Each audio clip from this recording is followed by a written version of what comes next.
ജർമ്മനിയിലേക്ക് 20,000 കാട്ടാനകളെ കയറ്റി അയക്കുമെന്ന് Botswana president മോക്വീറ്റ്സി മസിസിയുടെ ഭീഷണി.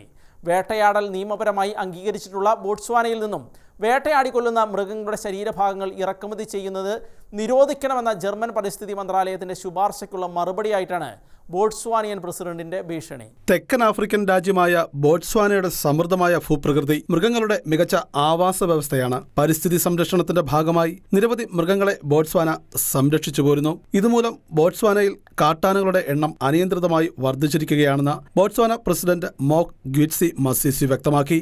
രാജ്യത്തെ കാട്ടാനകളുടെ അമിത സംഖ്യ നേരിടാൻ ആനകളെയും വേട്ടയാടുന്നതിന് അനുവാദമുണ്ട്.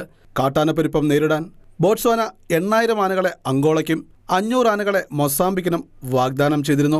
വനങ്ങളിൽ നിന്നും ജനവാസ മേഖലകളിലേക്ക് ഇറങ്ങിവരുന്ന ആനകൾ ആളുകളെ ഉപദ്രവിക്കുകയും കാർഷിക വിളകൾ നശിപ്പിക്കുന്നത് പതിവാണെന്നും മസിസി പറഞ്ഞു. ബോട്സ്വാനയിലെ കാട്ടാനകളുടെ എണ്ണം 1,30,000 വർദ്ധിച്ചുവെന്നും നിരോധനം ബോട്സ്വാന ജനങ്ങളെ ദരിദ്രരാക്കുമെന്നും പ്രസിഡന്റ് വ്യക്തമാക്കുന്നു.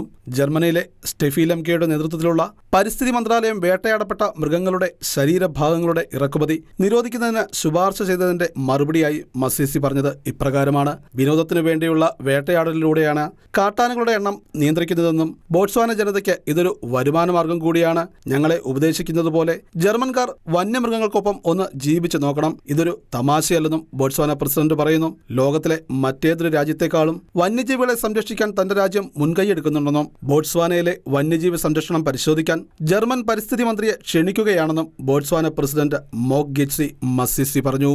International desk ഷെക്കന news.